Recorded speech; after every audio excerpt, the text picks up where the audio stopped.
frustrations, your anger, your disappointment. But what we've never heard is that the fact that, you and Robyn really did have that deep love. And I think that was really rooted in some of the accountability that you did not. You cannot ever blame the fact that Robyn and I had a deep love on the way that these other relationships went.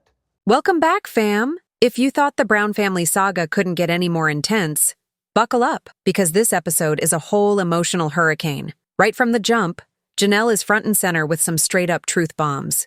She's done with the polite smiles and silent treatments. Nah, now she's calling out both Kody and Robyn with no filter. The frustration in her voice isn't just about recent events. It's years of feeling overlooked and unheard bubbling to the surface. You can almost feel the weight lifting off her shoulders as she speaks, like someone who's been carrying baggage for way too long and finally dumped it all out on the table. And honestly, it's about damn time. Janelle talks about how Kody's attention and affection have always felt uneven, how Robyn seems to have this front-row seat to favoritism, and how it's left her feeling like an outsider in what's supposed to be her own family. The wounds are deep, but what hits hardest is her refusal to sugarcoat the situation anymore. It's a mix of pain, anger, and a demand for respect that's impossible to ignore. Then, just as you think the mood might settle, Christine steps into the frame with her own powerful perspective. She's not here to play victim or compete for the favorite spot.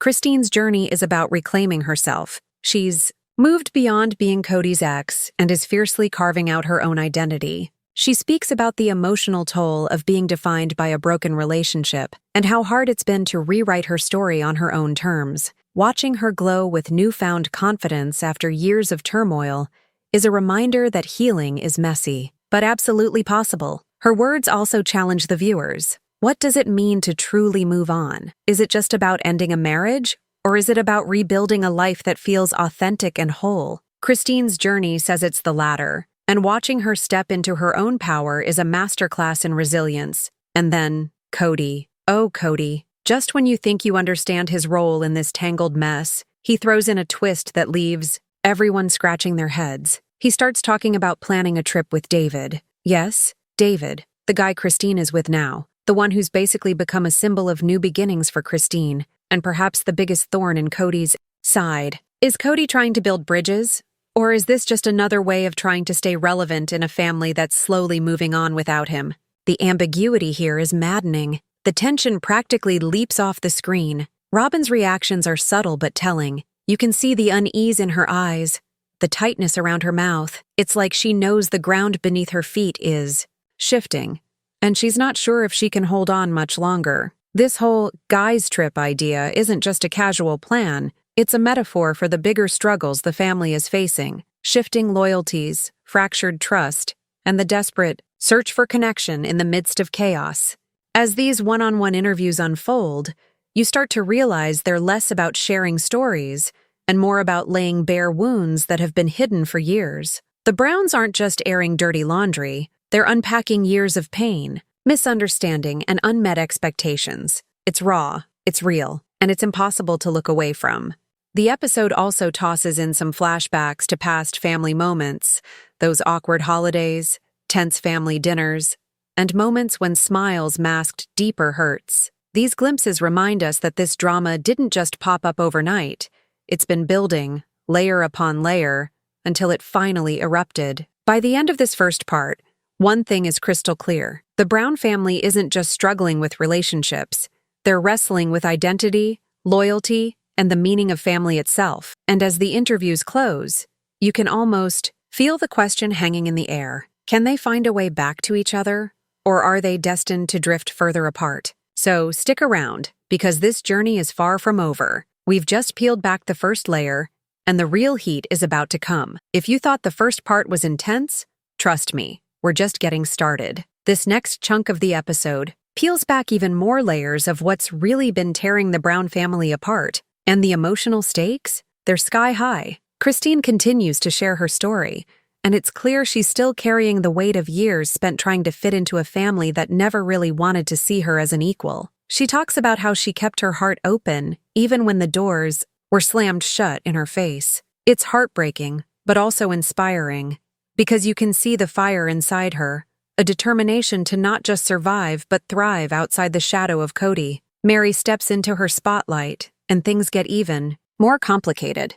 She recounts the moment she decided to step away from the church and the family's spiritual ties. Sending that text to Kody wasn't just a message.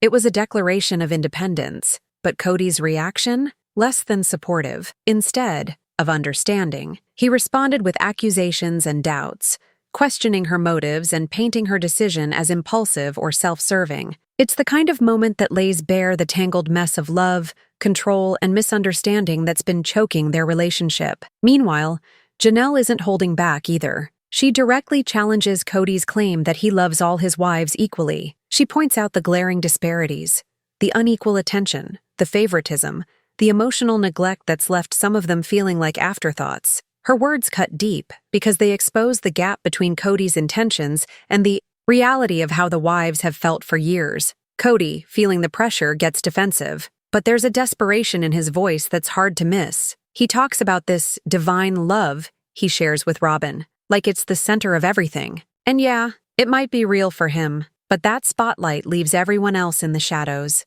aching for a sliver of that same affection. It's like watching a man trapped in his own narrative, unable or unwilling to see how his actions have fractured the family. And through it all, you can't ignore the silent tension Robyn carries. She's caught in this impossible position, trying to hold on to Kody and the family, but watching it all crumble around her. The cracks in her calm facade are visible if you know where to look. This episode is less about the surface drama and more about the emotional wreckage underneath, the years of hurt, disappointment, and longing for connection that no amount of smiles or polite conversation can cover up. Each interview feels like a therapy session that's long overdue, and you start to understand why this family has been teetering on the edge for so long. By the time this segment wraps, you're left with a heavy feeling, like watching a house slowly burn while everyone inside argues over who left the door open. The Browns are fractured, yes, but they're also human, messy, complicated, and desperately trying to find a way forward, even if it means walking separate paths. So don't go anywhere, because the final part is where everything comes to a head. We're talking confessions, confrontations, and some moments that'll leave you speechless. Stay tuned. Meri starts this closing segment with some heavy reflections. She's no longer the quiet one in the background.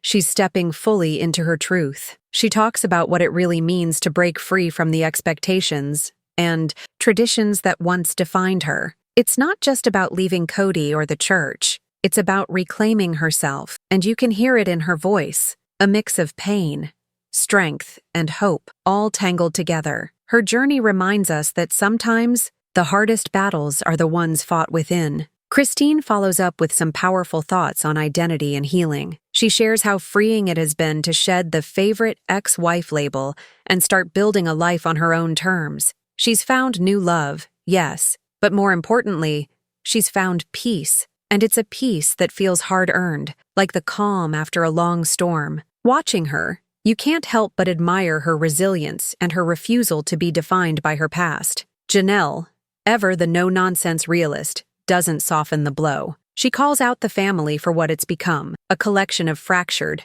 relationships held together by memories and old promises. She's blunt but honest, pointing out that Kody's attempts to balance the family have left many feeling lost and abandoned. Her words hit like a gut punch because they cut through the drama and reveal the painful truth underneath.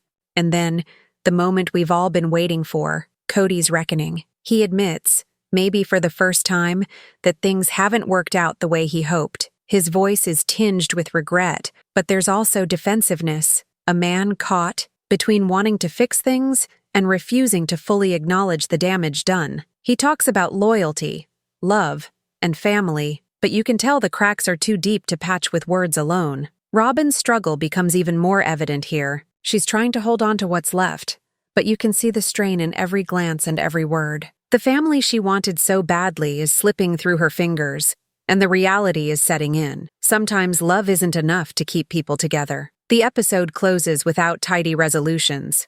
No grand reunions or hugs all around. Instead, it leaves us with a raw, honest look at what happens when a family's foundation is shaken to its core. The Brown family's journey isn't over, but it's clear that the path forward won't be easy or straightforward. This isn't just a story about plural marriage anymore. It's a story about identity, growth, and the painful, beautiful process of finding yourself when the people you once relied on are no longer there. It's messy, it's real, and it's something everyone can relate to on some level. Thanks for sticking with us through this deep dive into the Brown family's latest chapter. If this story has taught us anything, it's that even the strongest bonds can be tested, and sometimes the bravest thing you can do is walk away and start fresh. Hit that like button if you felt the raw emotion, subscribe for more real talk on Sister Wives, and drop your thoughts below. Who do you think is most ready to move on? And what do you think the future holds for this family? Until next time, keep questioning, keep feeling, and keep it real. Bye.